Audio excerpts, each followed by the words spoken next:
Okay, we're live.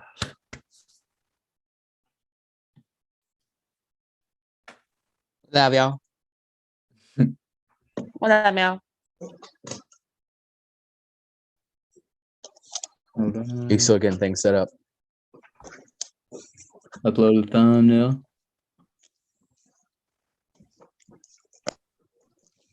So you want to hear me chewing my gum? Spit it out. Spit it out. So, Michael joins us this show. Say hello to Michael. What up, Michael? Hello, Michael. He's shy. Yeah,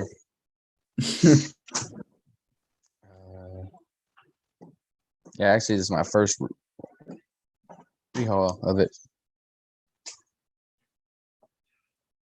It's pretty, for the most part, looks pretty.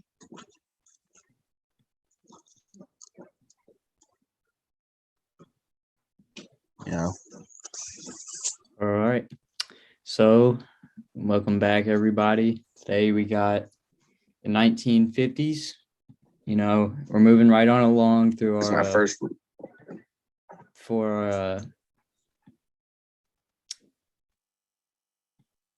Best of the decades. Best of the decades. The best. And this is not, ranking. This is just ones that we think stand out among others. Ones that we enjoy a lot. And there's a lot from other decades that we obviously didn't include, but maybe we don't have a closer relationship to it as some others might, so it's all subjective. So don't try to, judge us too much for what we like, Everyone likes what they like. Right. This is already what, part 4? So yeah, but part 4, we've done the 20s. The pretty much almost basically halfway done. Yeah, the beginning of horror, the golden age of the monsters, the monster mash of the 40s, and now we're into the sci-fi and aliens and giant monsters in the 50s. So first, y'all know how we do. We show off the shirts. Got the Godfather, one of the Godfathers of horror, George Romero. Then the collage Fright Rag shirt. My uncle actually did the artwork for it. Who was on the last show, not the last show, but the show before that. Yeah. And then my boy Hunter got this for me. Big Lugosi fan, Dracula from Fright Rags. This is it's one of my favorite shirts. So thank you so much. Just hoping, I was feeling giving, so I know you'd like it. Sarah's in the chat. What's up, Sarah? Said she What's loves up, Sarah? And Ashlyn says hi. Tell Ashlyn what's up. We love you. We loved your costume. Awesome costume. So, look, your mom did a good job.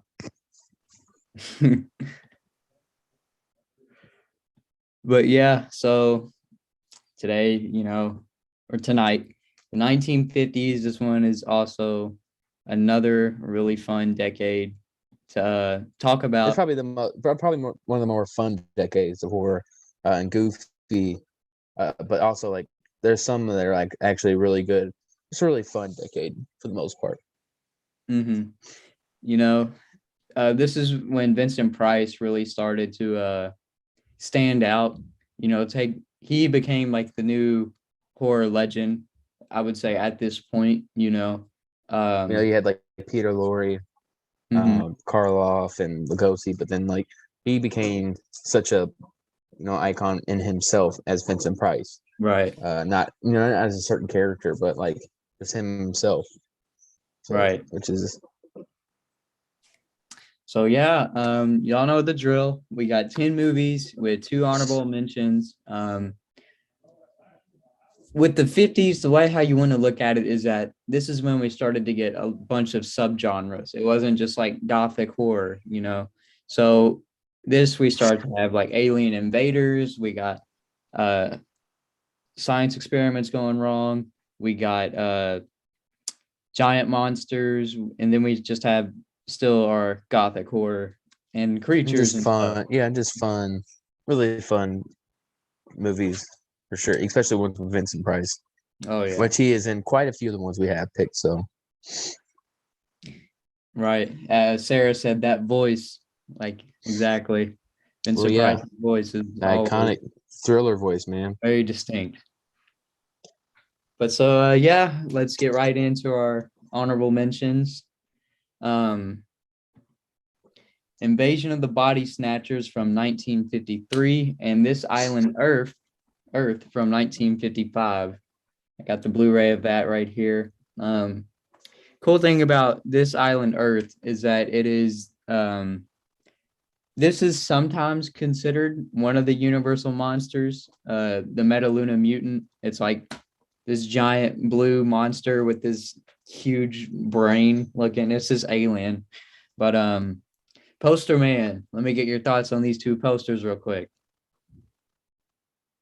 The Vase of the Body Snatchers is, one it's like a really classic one. Really different than, the ones we see from like the 40s, 30s. And This Island Earth, this is like one of those, like, it's a good like representation of what like the 50s posters looked like. Just a lot going on. Right. Yeah, A lot. sure. A lot of fucking going on. A lot of words, a lot of A like lot of bright color. The colors. color is Yeah, awesome. I say a lot of bright colors. Just a bunch of like everything in your face type of thing. So, yeah, it's I for what it is for the 50s, it's good. Yeah. For Invasion of the Body Snatchers, though, this is one of my all-time favorites from the 50s. This story is really cool. I mean, a lot of people know the 1970s remake a lot more.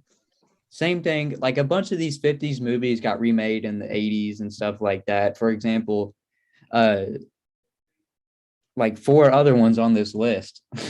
But John Carpenter, thank you for that, and the others.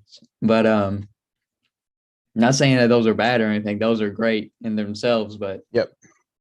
But yeah, anyways, these movies, both of these are alien related. Invasion of the Body Snatchers is like these aliens that take form. This doctor comes in to his hometown and finds out that there are alien duplicates of people. So, it's a really fun one. They remade it back in the 70s. I don't want to say not the 80s, right? Did they do another one in the 80s? I don't think so. Oh, they did one in the 70s. Yeah.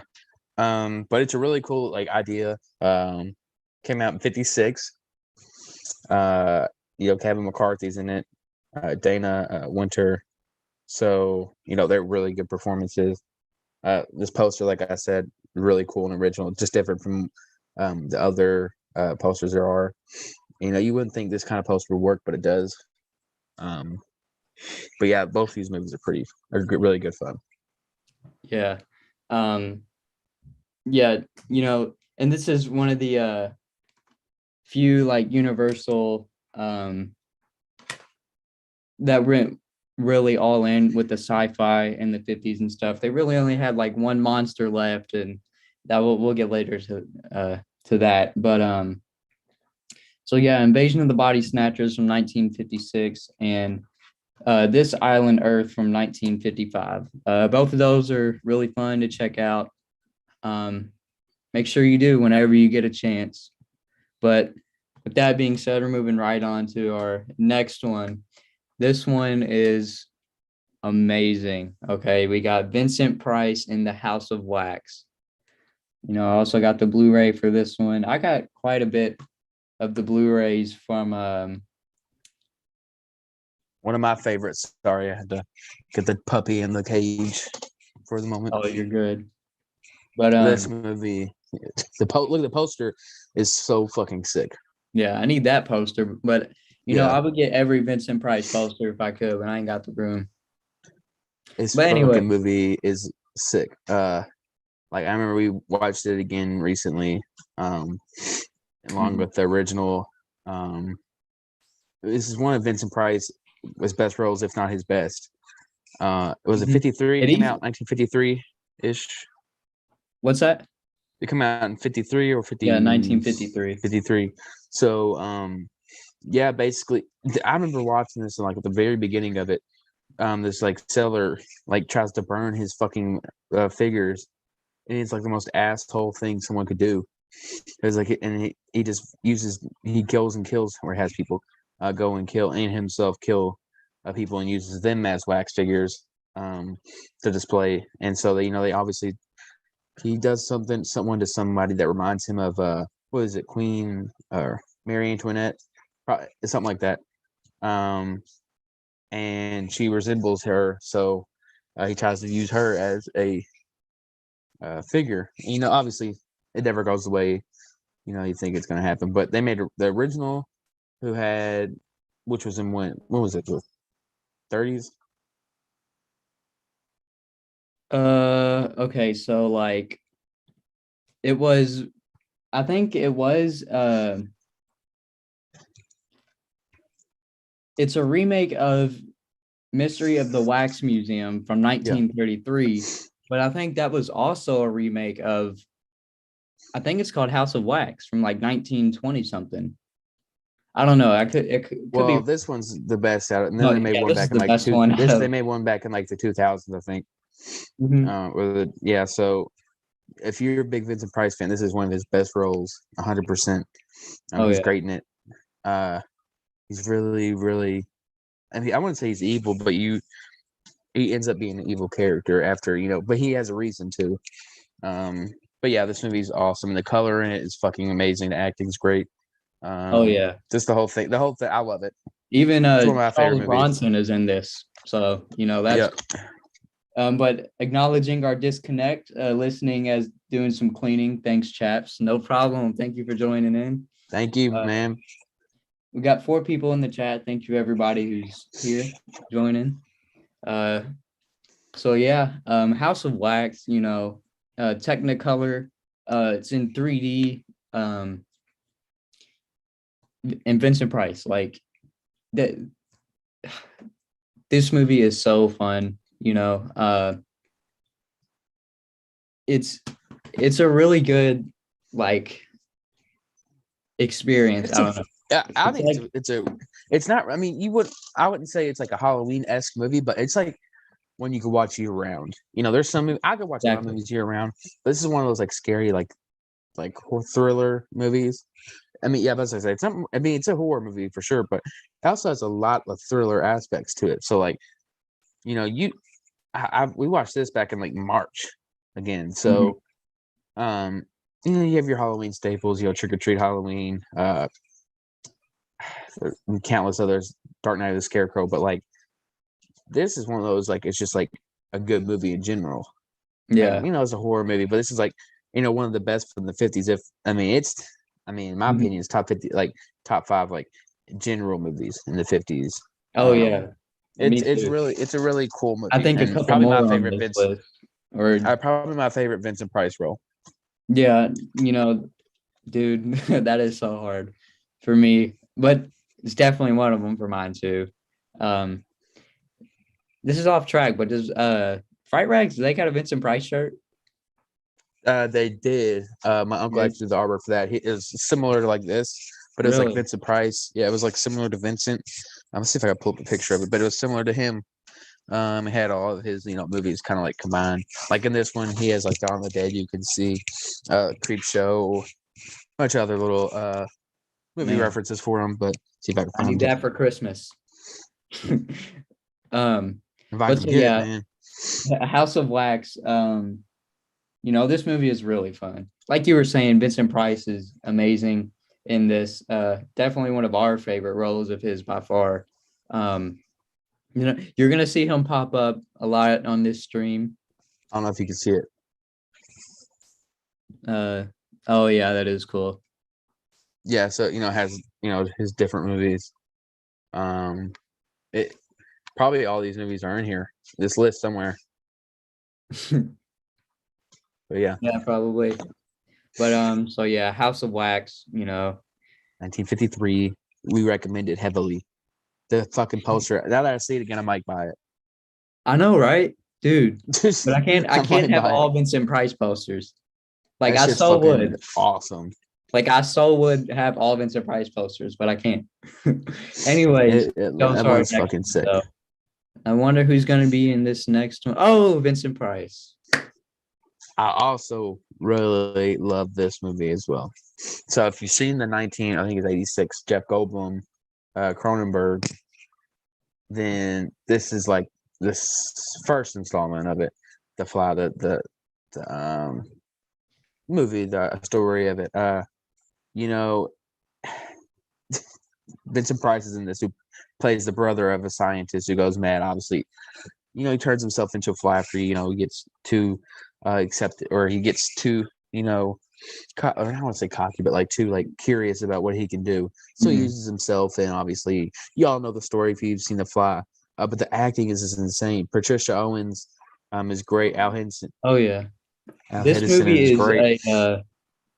it had a pretty high budget. Like this Well, it was the Technicolor, right? yeah. And Yeah, a lot the of funny these thing movies was, are. the funny thing was, I don't know if The Fly 2 came out this decade either.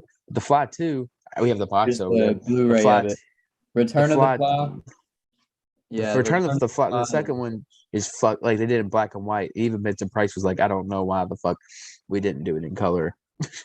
But the culture is fucking sick. It's different. But the thing about this movie is it's the color is so fucking the cinematography is great. And one of the Oh best part yeah. about this movie is this kid named Felipe who returns in Return of the Fly. And he's just sitting here. He's just he's just a little kid, and he ends up finding out about his dad. And he's like, oh, he's a fly or whatever. And Vincent Price is like, what? Yeah. But Vincent This Price just shines again. this collection is also really good. I know you got it too. Oh, Yeah, it's I know worth it you for got it sure. too. The thing about one of the cool things about this is you get to see the advancement of special effects. So you go from was it 58 right to 1958. Return of the Fly, whenever that was, late 50s, Return early of the Fly 60s. was 1959. So they just didn't fucking wait. They went right after it. Yeah. And then they had 86, and then I think 89, Eric Stoltz Part 2. But they didn't do Which was Curse of the different. Fly, the third one, until Oh my 1965. God. Yeah. I forgot It there was was 5. like There 5? 6 years. Yeah, that one also. Do we watch that? Yeah. This one, it barely had anything to do with the Fly, from what I I remember. say, if it tells you anything, we barely remember watching it. The, um, Return of the Fly is more memorable just because of Which is how because it's so fucking shitty. goofy. Exactly. A lot Curse of of the Fly is bloopers. just okay. But yeah, the 1986 Jeff. Yeah, there probably should have been Jeff Goldblum. This 86 one's good. Oh yeah, that one's With really Gina good. Davis, I think. Yeah, Gina Yeah, yeah. Davis. And then I think it came out in Eric Stoltz. It's different, but they have a lot of cool special effects work in it. I think they have a lot of cool behind the scenes stuff in that collection with that box set too. So which is really cool. But yeah, this movie is it's the color is really bright, and there's dark It's scenes, but it's eye it's candy. It's really good to look at. I remember watching it for the first time with you. We were like, dang, the laboratory scenes, all those were just the way how it was shot, just seeing, like you said, all the color and the very acting bright, top notch. very This bright. movie Yeah, is directed very, very well. This yeah. is a really this isn't one of those William Castle movies. Not, I don't know how to describe it, but this Well, movie Webb Castle, this movie is he's on. A-list. But yeah, The Fly, it's a lot. See, it's sad because a bunch of these movies got overshadowed within the 70s and 80s when all these remakes were coming out, and See, people. but this movie, The Fly, fit 1958. The first one is so good. If you can get your hands on it or watch it, watch it. Oh yeah, it's a fun one. That's all I gotta say. And then moving right along to our next one, we have The Blob. The Blob. Another This beautiful movie, colored. again, the Technicolor. I got the Criterion release right here. Steve McQueen. He's fucking McQueen. Yeah, this movie, it's what really like kind of got him his stardom. He's amazing in this. He's like going around telling the cops like there's a blob coming or whatever, but he's like supposed to be one of the teenage kids that they don't believe. You know what I'm saying? That's where this trouble. This, in my opinion, is like the most 50s movies ever. Like if you watch this, the cars, their costumes, like this movie, if you go back, like you could throw this movie in a time capsule or whatever and be like, yeah, that's The 1950. Blob. There's no the blob. So it's like about this meteor that crashes or whatever, but it's got this goo inside. It's actually this alien substance that eats anything it touches. And that's a really cool thought and idea. And they remade this back in the 80s, right? Yeah, The 90s. also got remade. Yeah, but this movie is a lot of fun. Poster Man, thoughts? That's really cool. You can see like how like you still have that like certain aspects of like 30s and 40s posters, but you also are adding different things. I think it really is starting to have like the credits or whatever kind of at the bottom ish instead of like On the artwork, on like kind of, which makes, I mean, you want to sell your character or the main actor, but like this is like they're like a lot of art, trying to show you the movie without showing you it in art, so show you what it's going to be. So yeah, this poster is really cool too. Yeah, so 1958, another like this movie is, you can watch this anytime too of the year. Like you were saying, same thing with House of Wax, like really pretty much all of these movies. Anyways, but so yeah, it's like this blob that touches anything it eats, and like Steve McQueen is the teenagers and they're trying to tell everybody about it, but nobody believes them to the very end. And then they find out that the blob is stopped by cold. So they find a bunch of cold stuff like fire extinguishers and whatever, and they try to freeze it. This movie does have a sequel called Beware of the Blob, and like 3 people have seen it. Like it's very low budget, like very low budget. I know I haven't seen it. I just looked it up just to double check. So he's supposed to play a teenager, and at the time he was 28 when this came out. Yeah. So like, Right. I mean, a lot of movies did that. If you look at Friday the 13th, there's some motherfuckers in there that I'm just like, there's no way they can play teenager. Like same with now with film. No, yeah. That's always been a thing. I don't know why. Yeah. Like But I mean, but no one's really. I mean, people have questioned it, but then it's like it makes it better, I guess. right. The Blob is just like I was saying, it's just pure 50s. I think that's like the most accurate way to describe this movie. I don't know. Like, you know what I'm saying? Yeah.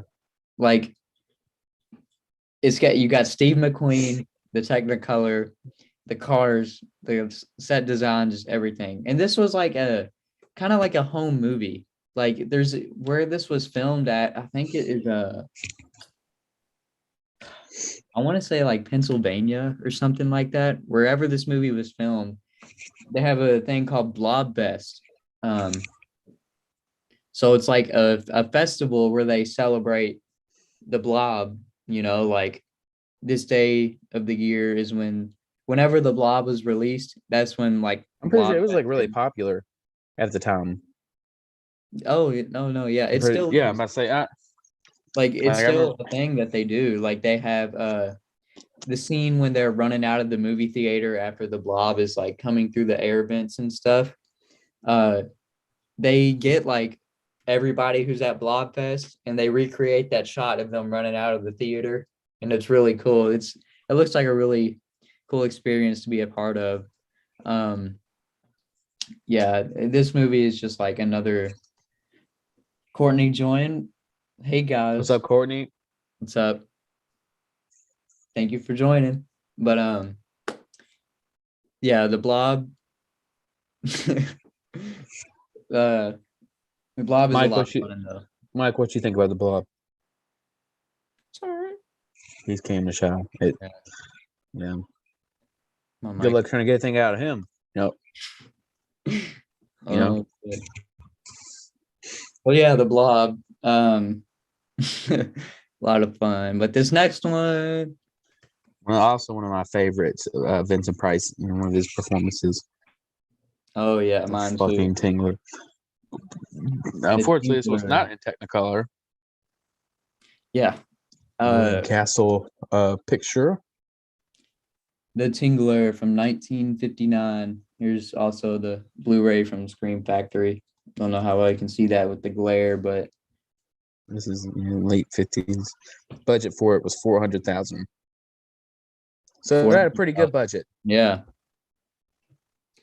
So yeah, we got Vincent Price doing his thing again, as always. Like, this is, I'd say at this point, it was when he was horror. Like, like This this is is like when, like, yeah, he was in like everything. right. Like with the had horror in it, monster type of thing. So I think I mentioned this movie, either you or I did, on our horror movie recommendations. I don't know if I don't think you did. But I think because it was Return of the Vampire, you said House on Haunted Hill, and then you said something else. I don't think it was this though, but this movie has been mentioned. We talked about this for sure. I know we have, because we were talking about the whole LSD scene. Mm-hmm, yeah, I remember that. I don't know if it's the first depiction in film of it. Yeah, it is. It's the first depiction of somebody on LSD on film. And one of the coolest shots. So like we said it probably 3 times on here. There's a shot of this deaf lady and mute who's in the bathtub. The whole like thing about theme of the movie is like, or the idea is that there's this like thing in the that keeps you whenever you get scared or whatever. The way to get rid of it is just to scream, and so she obviously can't, because she's deaf or mute. She can't do nothing because she's deaf. She can't hear nothing. So, so when they slip her or something, they do something. They inject her. He injects it. Yeah, he ejects her. Vincent Price is a doctor who is he's close on finding for his study about this thing in your back that causes you fear or whatever, and it's the Tingler. He was right. It's this parasite that the only way to stop it from feeding on your fear, it's by screaming. And there's literally a part in the film where the lights go, so the Tingler, it gets itself into a movie theater, right? Yeah, that's the thing about William Castle. He's really just an entertainer. I have this collection from him. All of his movies are really fun, and he's very theatrical person. He wanted you to have an eventful time and like memorable time at the movie theater. So he used to include things like like in this movie, he has the whole where it blacks out and just shows Vincent Price's face, and he's like, he's behind, or it's happening right now, or whatever. Yeah, he would have buzzers in the seats while people are sitting there and feel like the Tingler is on you or something. And then while you're watching the movie, you just see a black screen. You don't see anything. And it just cuts to people screaming like, oh, it's on me. It's over here. Like, so yeah, this movie's a lot of fun. You get to see evil Vincent Price. Well, he's doing borderline. He's doing what he can for his work. You know what I'm saying? Because he's a doctor. But there's a twist. Like, you might say he does. Yeah, I would said it. Yeah, let's not say the twist, because we both love this movie. It's really fun. This is like classic Vincent Price stuff right here. The Tingler. What's Michael saying? Is he saying something? Oh, is he okay?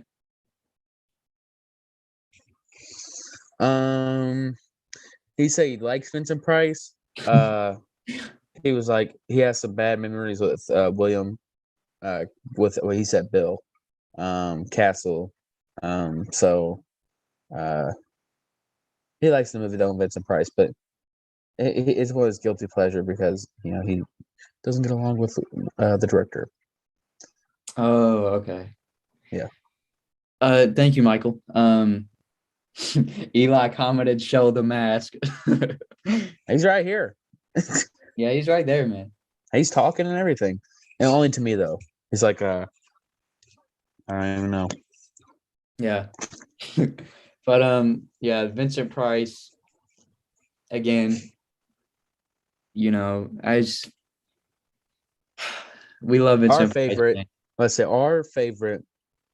Jackson put me on to him, and ever since then I've been a fucking huge fan of him. I've seen a lot of his movies. I'm not gonna lie and say I've seen every single one of his movies, but like a good amount of it. And he's great in every single fucking one. And he makes films. He really does. You can't say that about a lot of actors.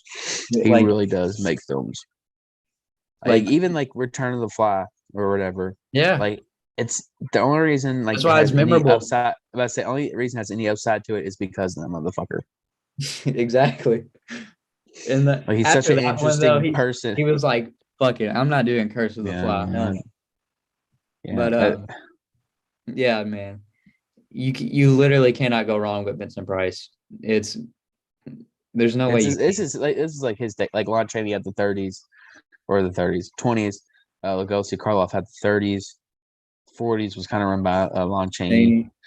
And they also had Karloff and Lugosi, kind of like not as major roles, but like Lon Chaney was like really big in it.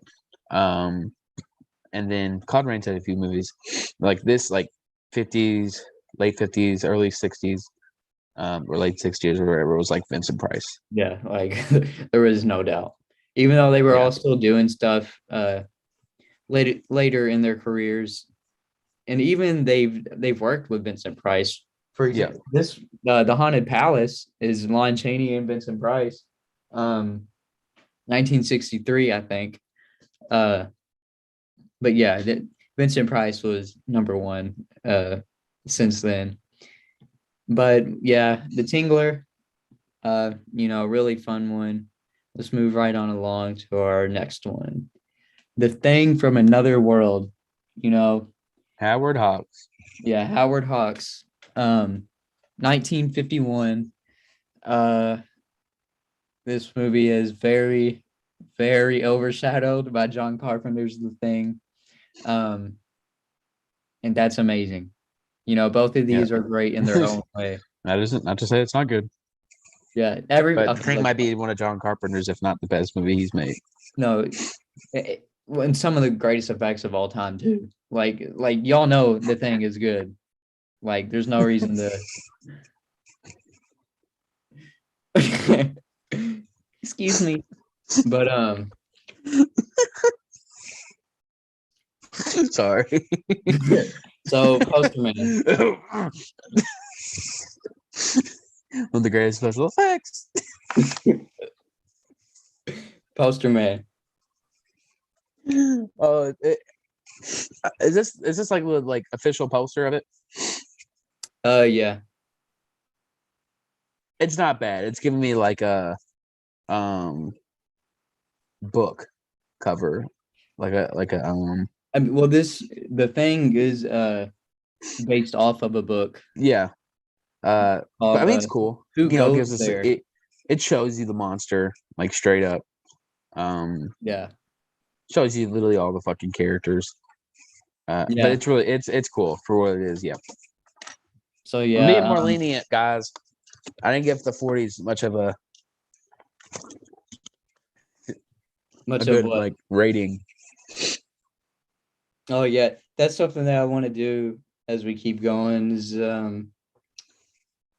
talk about the posters, because that's what gets people hooked. Anyway, Michael, The Thing though. Michael, what do you think about The Thing?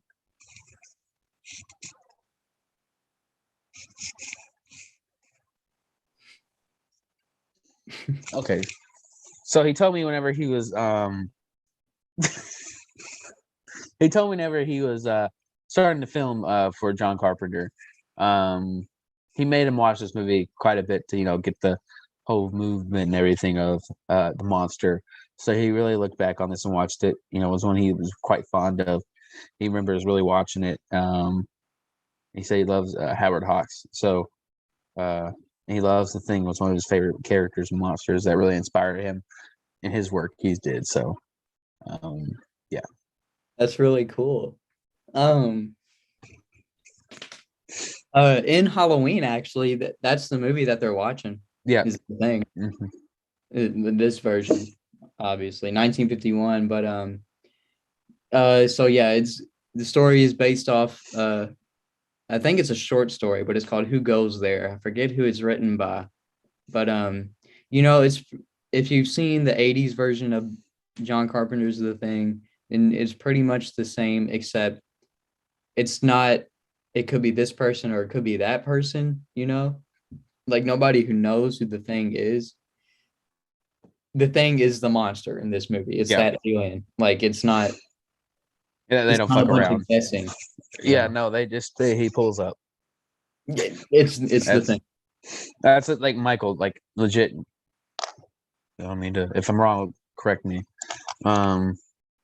He shows up and like wreaks havoc. So same with this character. And those are some of the best characters. Are ones that like straight up, there ain't no guessing. Like Lugosi, like they're fucking hero. They're artists. Right.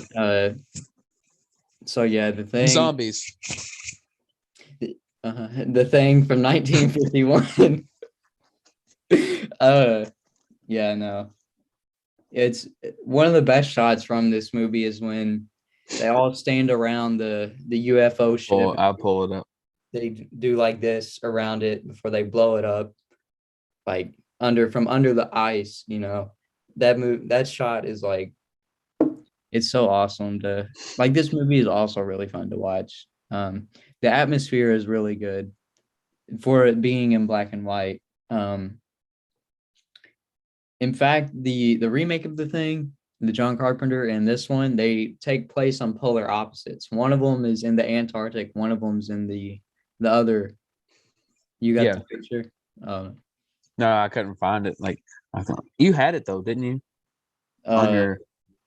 No, it's a lot. No, that was when The Thing was like breaking in through the door. But the Thing is also, another really fun one. Yeah, it's kind of hard to see. But yeah. So yeah, The Thing, 1951. You really can't go wrong with any of these movies. And this was also when B movies were starting to come about. I wanted to throw in I wanted to wear the shirt to one of my favorite B movies because it is the 50s, but I was like, no, I got to wear this shirt because I don't know, just gave it to me. But, Robot Monster, the infamous robot alien. And unfortunately, it is not on this list, but go watch it. The cheesiest of the cheesiest. But yeah, that leads us into our next one. Is it? Oh, this guy again. Was that run? Was that over shoulder? Oh, look at that! That's on the screen too. Yeah. Wait, who's that guy? Oh, this guy? Yeah. I think his name is Price Vincent. Oh, okay. Yeah, I don't know who it is. Anyways, Vincent Price or something like that.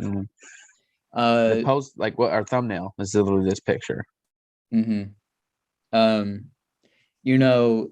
The poster alone speaks for it. This is one of the best horror movie posters ever. Like, look at that. That is so Vincent Price. That is so Halloween. Like, that's horror, bro. Like, I don't know how to. So, this was the last episode of Craptober. If you all have been watching that, thank you for watching that. That was a lot of fun to do, and I had to end it off with a really good movie, the House on Haunted Hill. So House on Haunted Hill from 1959.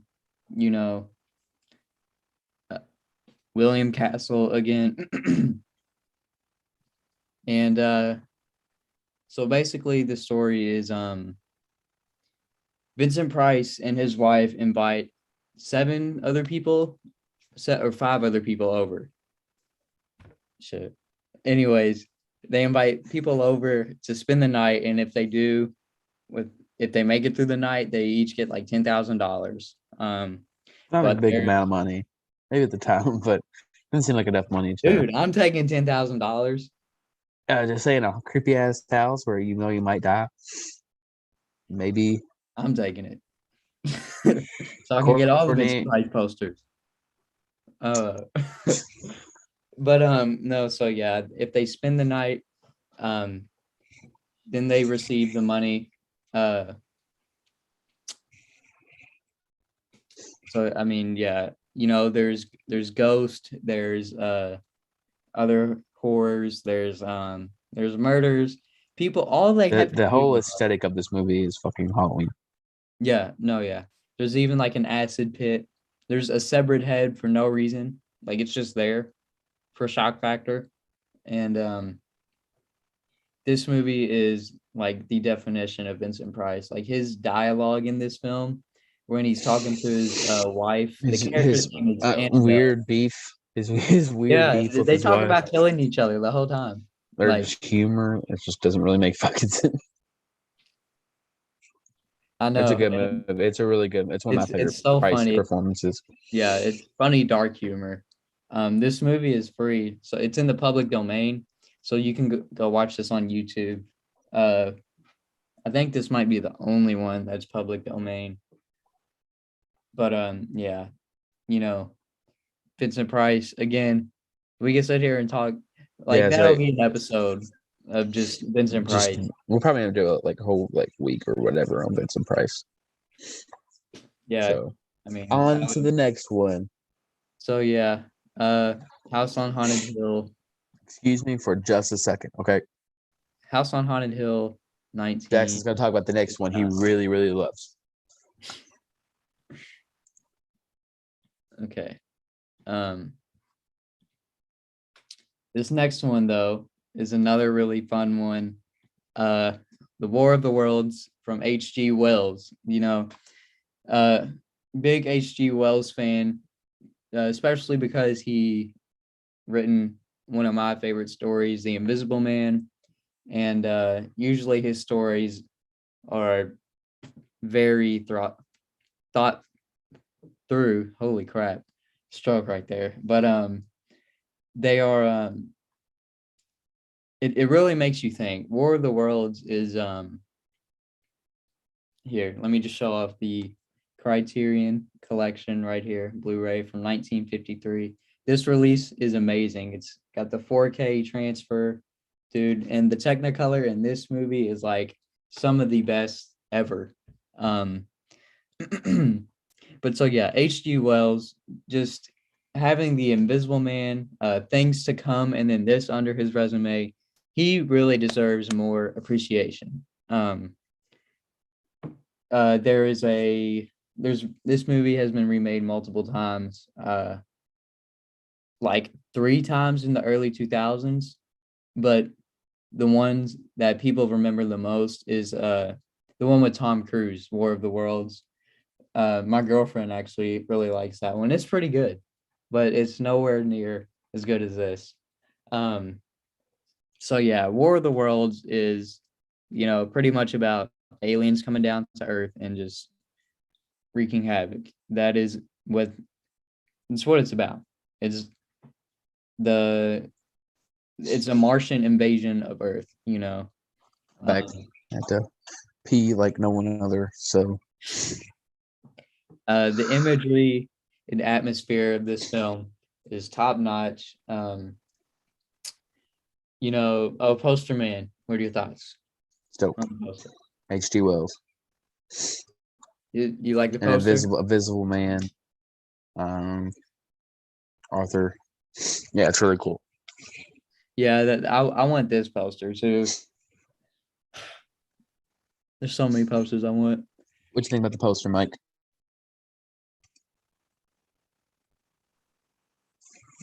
They said there's not enough knives. I don't know. This guy. Can you be a little fucking considerate? Dude, come on. This is War of the Worlds, Mike. What the it's in Technicolor too. Anyways, Whatever. You're like whatever, you can be like that. 1953, from Paramount, War of the Worlds. Dude, if you haven't seen this movie, buy this Blu-ray. Number one. This is the best way to watch this movie. But if you don't got a Blu-ray player or whatever, just get it on Amazon or wherever you can find it. I don't know what all it's streaming on, but this movie is a lot of fun. It's nonstop from beginning to end. And then when you finally see the Martian at the end coming out of the spaceship or whatever, you see his hand. sick. Yeah, the Alien Invaders movies were very popular in this decade because people were no longer scared of like Frankenstein and Dracula and stuff like that. It's all about the things from other worlds, So that's what makes this decade really special, and to where you start to see some Olivia, of come say hi. sci-fi movies. Olivia's here. Hi. Hey. Ew, I look ugly.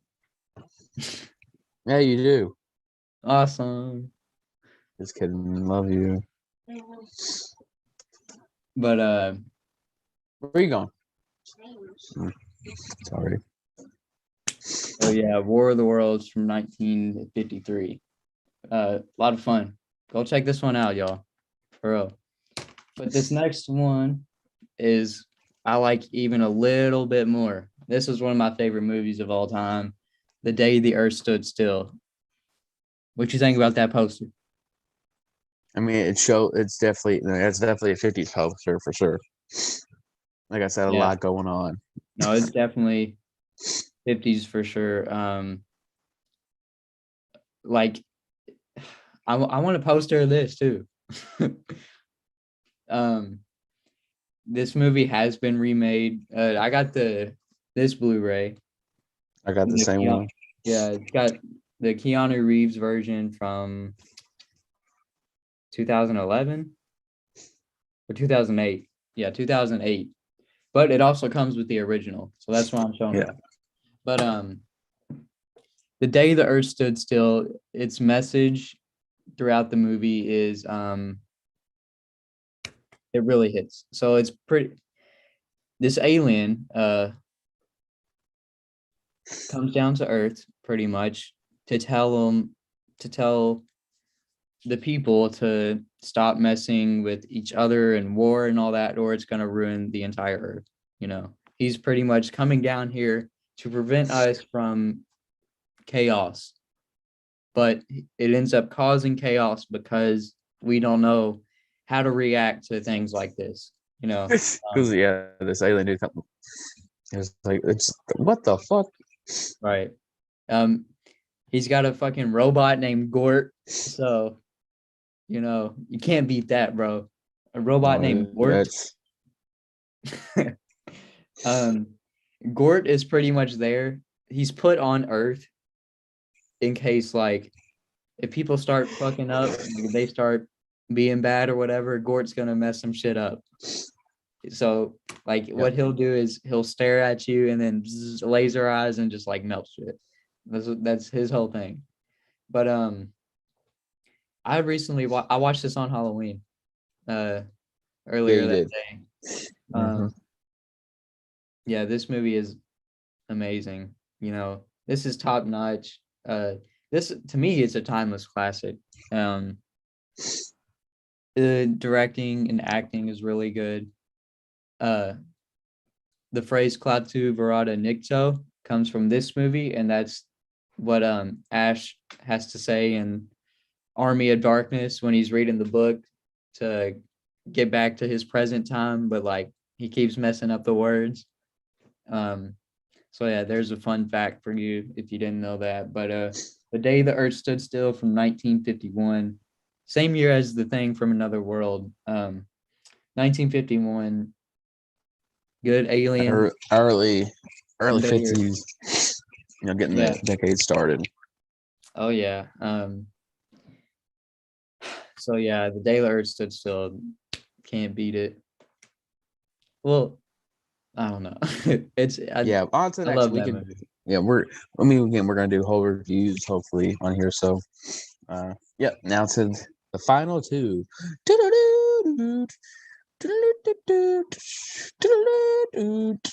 What the fuck is wrong with our presentation? There it goes. Gojira. Godzilla. Now, when I talk about a whole bunch of shit going on in poster, this is what I'm talking about. This is overwhelming. Number one, I because can't read it. can't read it. But I Nope, know can't in read the it. giant red letters, that's Godzilla. Yep. Okay, so how do you describe a movie that has spawned 30 plus sequels? Like for real. Original. There you go. Like such a good idea that they can make multiple things from it.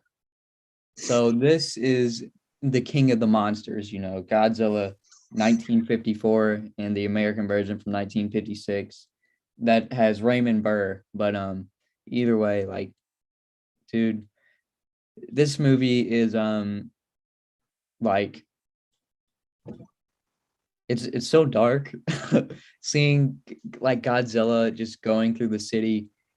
This movie was fucking shit up, dude. Yeah, Godzilla is a result of nuclear warfare. Like that's what he spawned from. That's his entire thing. From when this movie first came out in 1954, World War II just ended, and this is made in Japan from Toho Studios, who is well known over there, especially for all the Godzilla films. So this movie came out 9 years after World War II, and so they experienced this stuff firsthand. So this was very original and like kind of shocking to everybody else to like see how they felt in a way. Godzilla is like just they did it a different view from just human interaction that could cause such violence. They needed a monster to show a different representation. This is what a fucking monster is. Type of thing. Oh, Courtney said, let me catch up on the chat real quick. I just realized Vincent Price is holding a girl's head in this poster. Oh yeah. Yeah. You can't beat that. And then Eli said, is that his wife? I could be wrong. It might be actually. That's but what it I'm might thinking. be the head that's severed.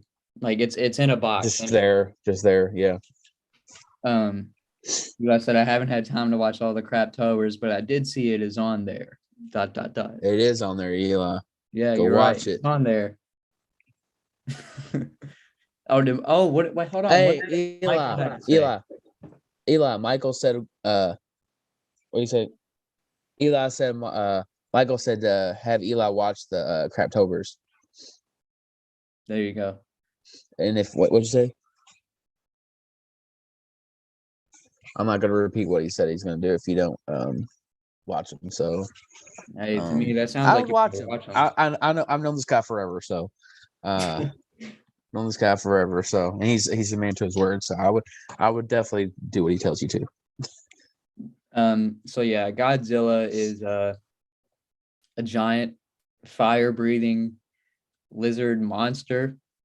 I mean, he's fucking Godzilla. That's not like that's what he is. Yeah, this is the first time we see Godzilla in history. So is this movie, there's scenes where like this little girl, everybody's in shelter, and there's like, are we gonna die or whatever, talking to her mom, and Godzilla's like just fucking shit up.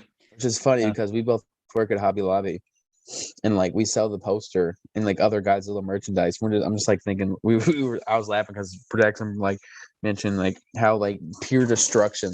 Like Hobby Lobby is just like nice innocent Christian store, and Godzilla is just like this like fucking monster that like burns like towns and cities down. Like Godzilla is the he represents like chaos and Fucking destruction. yeah. So like I Yeah. don't. That's awesome. We It's got just the so Godzilla funny. bank. It's just dumb. We need more Godzilla merchandise actually, but Yeah. you know, this movie, it's not to be taken like a cheesy 50s B movie, giant monster movie. Like No. this is a This is serious like movie. this has a huge cult following. Yeah. Huge. Obviously, if it I think has, everybody knows who Godzilla is. yeah, especially now, like, you know, with all the newer remakes that the monster verse with like the new Godzilla versus Kong, Those are fun. yeah, all those movies are really fun. But yeah, Godzilla 1954, you have to check this movie out. You know, he's really turned into a pop culture icon. Like, especially more now than ever. But anyways, that This leaves is us with our last film here. and my favorite from the 50s. Mine One too. of my actually I don't know. That's hard to pick, but this is probably, if not my This favorite. is definitely up there. Creature from This Black now Lagoon. this is has a very, very special place in my heart. It's not my favorite monster. Frankenstein's my favorite monster. But this film right here is what introduced me to the classic monsters and also introduced me to other horror. Like I remember watching this like forever ago, it feels like. Was it 54, right? Yeah, 1954. And dude, I remember watching, I was just like, dude, this fucking movie is so cool. And like just like the way they did it in like the 50s, you know, shooting underwater, the special effects, who the original showed credit. The original mask was designed by a woman. I can't think of her name. Martha. Oh her name yeah, is that's another one. right. And she got like no credit for it, which is a shame. Yeah, but she's starting to recently Right. get more credit. She But has a book out about it too, or somebody has a book about it. But you should before, check that out. the original sculpt for this fucking thing was it just looks so stupid. But yeah, this fucking movie, I literally, and you know, one of the coolest things is we met the last living Universal monster, Yeah, it's uh, crazy. Rico Browning, who was Autograph. one of the guys in the suits. Mhm. He played the underwater creature who had to hold his breath for like up to 4 minutes at a time, probably even longer. But Rico Browning is one of the, you know, nicest dudes ever. Like he was so chill to talk to. I remember, um, he was just like he was just chilling, just signing autographs. Hunters has his right next to Yeah, him, actually. prepared Rico fucking Browning, the last Universal monster. I know. I do believe he's getting up there. He's pretty old now, and I think he is. Last time I saw, or I saw on Instagram from some He's like page that I 90 follow. something, late I know 90s. he's in the hospital. I don't know. But What I did think he he might do? have died. Really? Let's double check that. But I remember when we met him, He was just sitting he there chilling. He was eating a salad. no, he's Somebody 90, bring him he's a salad 91. That's him. back in his prime. Yeah, the mask is, but yeah, this is what he looked like kind of when we met him. He was Yeah. old. But we were there and they brought him like a sandwich or something. He was just sitting there eating it. We all got a picture with him, which was so fucking cool. Yeah, One of the that's coolest like things for me. that It was same day just we met Lloyd Judith Kaufman O'Day. too. Was it and Yeah. Judith O'Day, I think. Was that all the same? Yeah, that was all the same day. Judith O'Day was fucking awesome. We're talking about her next stream. Mm-hmm. Oh yes, For sure. But yeah, Rico Browning. This movie, you know, Ariana Grande, my girlfriend always says it, but Ariana Grande was Yeah, this creature for Halloween. me and my girlfriend was talking about that which too. Olivia she loved. But yeah, this movie is basically like there's so many cool fucking things and like such like cool things about this movie that spawned like a lot of like there's people I know who have been, inspired by this movie. Like huge is like Tom Savini is really inspired by this movie. And like who Tom Savini is. Chris Nelson. This movie is like so good. Basically, they go out looking for what was it? They're in the they found- Amazon. Yeah. In is it for gold? Like, are they just looking for gold? They come across the creature's hand, like a fossil of the creature's hand, and they're like, what is this? And then so they do some research and they find out that it's like some prehistoric monster, and like, dude, this movie is a lot of fun. Yeah, and so they go out on the boat. And this is where they have divers and Julia Adams. Is not even getting ready to say, not even to mention Julia Adams yet. Like, she's great. Like just iconic. And the thing, it's so fucking like, and then it spawned a few sequels. Other than King Kong, I would say this movie is like the most iconic of the trope where the monster falls in love with the girl. Yeah. And I'd say King Kong and this, there's like those are the best representations of that trope.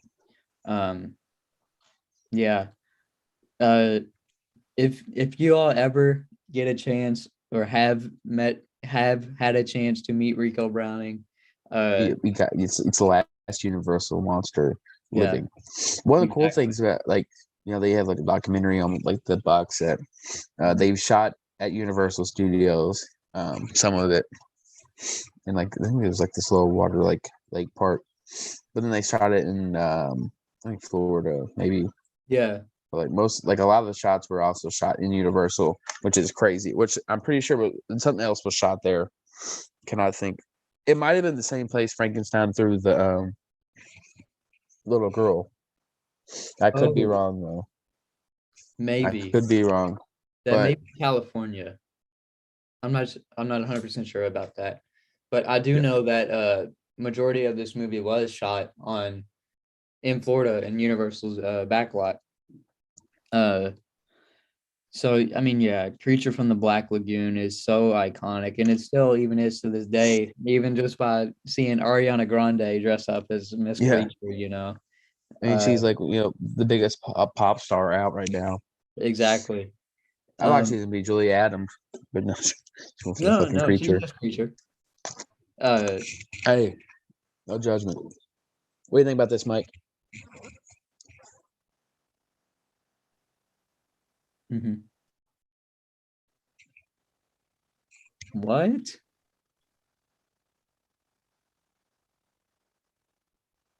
So he really enjoys this character because it's another. They're very similar if you think about it. Non-speaking, just seeking violence. I mean, this character's kind of like they came and like searched for him. He was just chilling. Yeah, they came into his home and just started like. But Mike really loves this movie. He's a big Julia Adams fan. If you tell us the excitement. But yeah, like a lot of it, like inspiration used. This mask might seem basic. Michael's mask might seem basic, but a lot of it probably has some inspiration from the Creature mask. Shout out to the woman. I'm looking up just so I can give her recognition. Close this out, Jackson. So yeah, Creature from the Black Lagoon from 1954.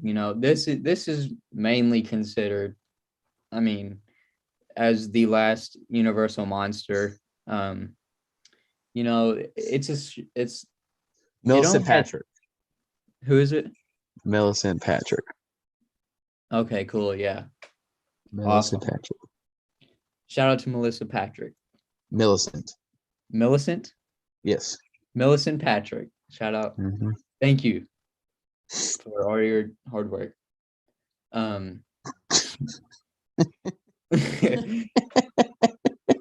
or the creature. But this movie, it only had 2 other sequels, unlike the rest of them. On the original fucking mask. You know, the Revenge of the Creature Walks Among Us. It deserves more. I would like to see a remake, hopefully one day. That's kind of what The Shape of Water was from Del Toro, but not really. Like different story, but like I feel like same like idea. Yeah, we need a Creature remake though. So yeah. Anyways, Find the original. let me go run through the movies again real quick. We have Invasion of the Body Snatchers, This Island Earth, House of Wax, The Fly, The Blob, The Tingler, The Thing, House on Haunted Hill, The War of the Worlds, The Day the Earth Stood Still, Godzilla, and Creature from the Black Lagoon. You know, that's a ton of awesome movies for you to check out. A good year, out. man. A really fun year, man. Yeah, the 50s was an awesome time for horror.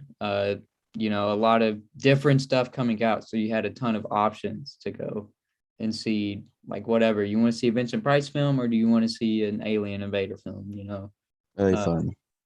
So yeah, but the 50s is really fun. Next week, the 60s is one of the best decades of horror. Yeah, please join. It's gonna be really, really fun. See a lot of Hitchcock. So yeah, so you might Romero. You might the whole late situation. We were supposed to do it Monday of this week. It's we're kind of late. We had some stuff planned, but it just didn't fall through. You know, we'll get to that whenever we get to it. But right now, we're just gonna keep knocking these out. But we're also still trying to work and try to get more people on here. For sure. Yeah, I like Scary. He'll be back on the channel soon. Hopefully a couple more people, but yeah, the 50s is a lot of fun. Stay tuned for next episode where we talk about the 60s. It's also going to be a lot of fun. Michael has something to say.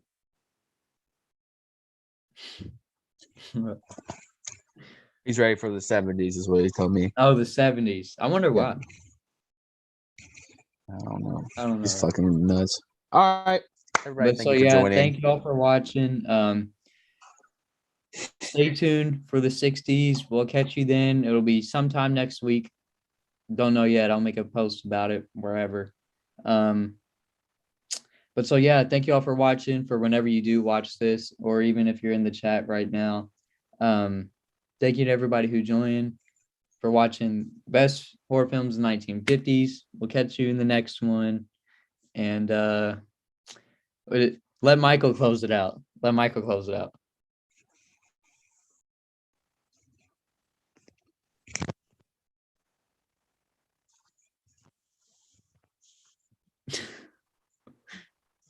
Thank you, everybody, for joining. See you next stream, the 1960s. Awesome. All right. Thank you, Michael. So yeah, we'll catch you. I'm back. All right. I'm back. I left for a second. I had to. Stream's over now. Okay. Anyway, you're still live. Oh. But